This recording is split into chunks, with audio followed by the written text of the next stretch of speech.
ሰላም ጤና ይስጥልኝ ውድ የቻናላችን ተከታታዮች እንደምን አላችሁ? ዛሬ በመካከለኛው ምስራቅ አዳዲስ ነገሮች እየተሰሙ ነው። ሰበር ዜናዎችም እየወጡ ነው። ነገሮች በየሰዓቱና በየደቂቃው የተለያዩ አዳዲስ መረጃዎች በየሰዓቱ ይወጣሉ። ዛሬ ፕሬዝዳንት ትራምፕ ቀጣዩን የኢራን መሪ የመምረጥ ሂደት ውስጥ መሳተፍ እንዳለባቸው ተናገሩ። ኢራን ላይ የሚፈጸመው ጥቃት በከፍተኛ መጠን እንደሚጨምር የአሜሪካ መከላከያ ሚኒስትር ተናገሩ።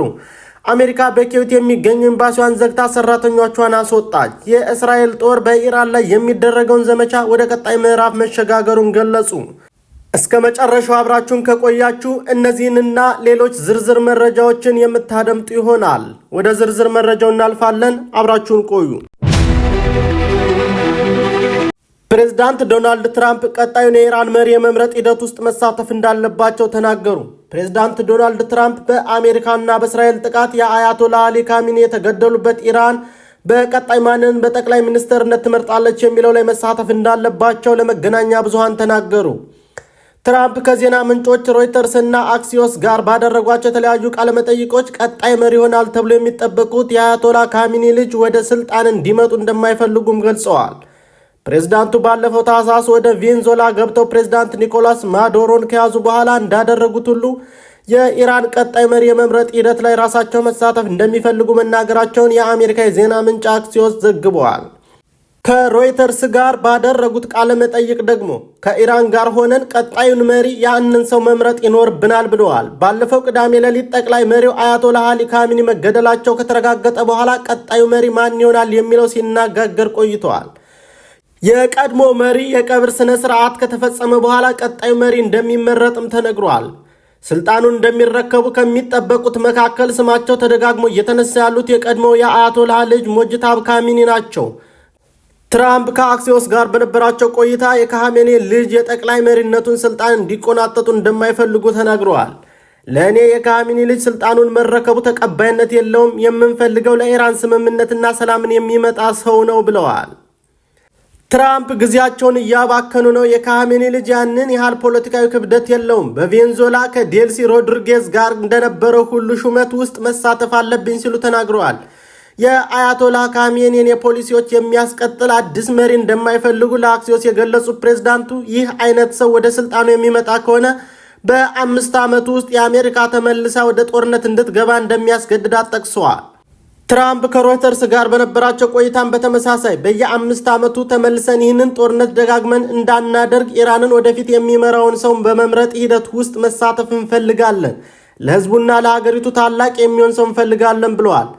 የቀድሞውን ጠቅላይ መሪ አያቶላ ካሚኒን ለመተካት ቀዳሚ እጩነት ሆነው የወጡት ልጃቸው ሙጅታባ ቀጣይ መሪ የመሆን እድላቸው አነስተኛ ነው የሚል እምነት እንዳላቸውም ዶናልድ ትራምፕ አስረድተዋል።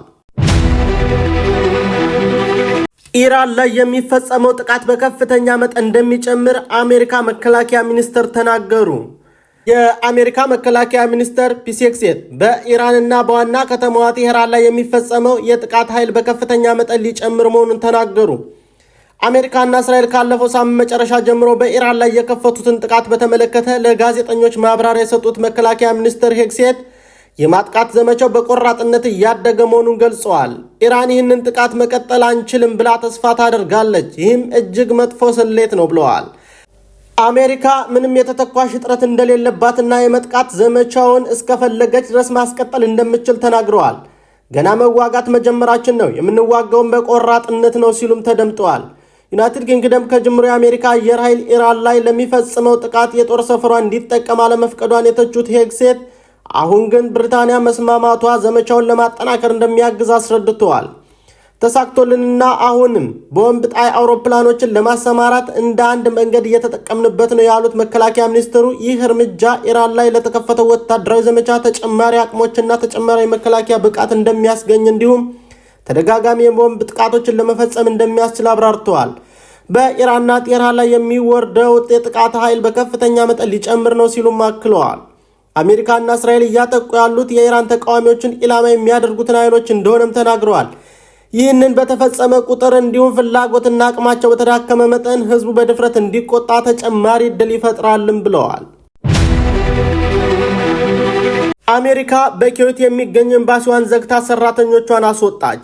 በኩዌት ዋና ከተማ የሚገኘው የአሜሪካ ኤምባሲ ስራ እንዲያቆም መደረጉን የሀገሪቱ የውጭ ጉዳይ ሚኒስቴር ባወጣው መግለጫ አስታወቀ። ከዚህ አስቀድሞ በኤምባሲው የሚገኙ ሰራተኞች በሙሉ እንዲወጡ ትዕዛዝ መተላለፉን በአሜሪካ የቢቢሲ አጋር የሆነው ሲቢኤስ ዘግቦ ነበር። ሰራተኞቹን የማስወጣት ተግባር የተከናወነው ሐሙስ ሌሊት ለአርብ አጥቢያ ነው። የኤምባሲው ሰራተኞች መረጃዎቹን በሙሉ እንዲያጠፉና ሚስጥራዊ ሰነዶችን የያዘ ሰርቨሮችን እንዲያወድሙ ትዕዛዝ እንደተሰጣቸው ሁለት ባለስልጣናት ለሲቢኤስ ተናግረዋል። ሰራተኞቹን የማስወጣት ትዕዛዝ የተሰጠው የኩዌት ጦር ወደ ሀገሪቱ አየር ክልል ሊገባ የነበረን ሚሳኤል በአየር መከላከያ ስርዓት እንዳከሸፈ ከገለጸም በኋላ ነው። የኩዌት ጦር ቃል አቀባይ በኤክስ ገጻቸው በለጠፉት መግለጫ የማክሸፍ ዘመቻው የተወሰኑ ስብርባሪዎች ወደ መሬት እንዲወድቁ አድርጓል። ይህም በተሽከርካሪዎች ላይ የተወሰነ ቁሳዊ ጉዳት አድርሷል። በሰዎች ላይ የደረሰ ጉዳት አልተመዘገበም ብለዋል። እነዚህ መረጃዎች ከተሰሙ በኋላ መግለጫ ያወጣው አሜሪካ የውጭ ጉዳይ ሚኒስቴር በሰራተኞች ላይ የደረሰ ጉዳት እንደሌለ አስታውቋል። በውጭ ሀገራት የሚገኙ አሜሪካውያን ደህንነት አሁንም ቅድሚያ የሚሰጠው ጉዳይ እንደሆነም ጠቅሷል። ባለፈው እሁድ ዕለት በኩዌት ፖርት ሹባ ወደብ ላይ በደረሰው የአየር ጥቃት 6 የአሜሪካ ወታደሮች መደምሰሳቸው ታውቋል። ጥቃቱ የደረሰው በሰው አልባ አውሮፕላን ስርዓት እንደሆነ የአሜሪካ ጦር ማዕከላዊ ዕዝ አስታውቋል። ሰኞ ዕለት ደግሞ በኤምባሲው አቅራቢያ ጥቃት ተፈጽሞ የነበረ ሲሆን አካባቢው በእሳት ተያይዞ ታይቷል። የእስራኤል ጦር በኢራን ላይ የሚያካሄደው ዘመቻ ወደ ቀጣይ ምዕራፍ መሸጋገሩን ገለጸ። የእስራኤል መከላከያ ሰራዊት በኢራን ላይ የሚያካሄደው ዘመቻ ወደ ቀጣዩ ምዕራፍ እየተሸጋገረ መሆኑንና የቴህራን አገዛዝና ወታደራዊ አቅምን ከዚህ በበለጠ መበታተን እርምጃውን እንደሚቀጥልበትም ገልጿል። አሜሪካና እስራኤል በሚፈጽሙት ጥቃት ኢራንን በስትራቴጂካዊ መንገድ እየነጠሉ መሆኑን የተናገሩት የእስራኤል ጦር ዋና አዛዥ ሌተናንት ጀነራል ኢያል ዛሚር ከዚህ ቀደም ባልታየ ደረጃ እያዳከሟት እንደሆነም ጠቅሰዋል። እስራኤል ባለፉት 6 ቀናት ያለማቋረጥ ኢራን ላይ ጥቃት ስትፈጽም መቆየቷን አንስተው ዘመቻው ባቀድነው ፍጥነት እየሄደ ነው ብለዋል። ዋና አዛዡ ባወጡት መግለጫ የአየር የበላይነትን ያረጋገጥንበትና የባላስቲክ ሚሳይል መሰረታቸውን ያዳከምንበት ድንገተኛ የጥቃት ምዕራፍ ካጠናቀቅን በኋላ አሁን ወደ ቀጣይ የዘመቻ ምዕራፍ እየተሸጋገርን ነው ሲሉ እቅዳቸውን አስታውቀዋል። በዚህ ምዕራፍ የኢራንን አገዛዝና ወታደራዊ አቅሙን የበለጠ እንበታትናለን። አሁን ይፋ የማላደርጋቸው ተጨማሪ ድንገተኛ እርምጃዎች ወደፊት እንወስዳለን ሲሉም ጽፈዋል። ወታደራዊ አዛዡ የሊባኖስን ጉዳይ ባነሱበት በዚህ መግለጫ ሄዝቦላ ጦርነቱን መቀላቀሉ ስትራቴጂካዊ ስህተት እንደሆነ ገልጸዋል። እስራኤል በጦርነት ግንባርም ሆነ በሊባኖስ ውስጥ በጥልቅ በመግባት ኃይል እያጠቃች መሆኑንም ተናግረዋል። ውድ የቻናላችን ተከታታዮች አዳዲስና ወቅታዊ መረጃዎች እንዲደርሳችሁ ቻናላችንን ሰብስክራይብ እያደረጋችሁ የደወል ምልክቷን በማብራት ኖቲፊኬሽን እንዲደርሳችሁ አድርጉ። ቪዲዮውን ላይክ እና ሼር በማድረግ መረጃዎችን ለሁሉም ተደራሽ አድርጉ። እናመሰግናለን።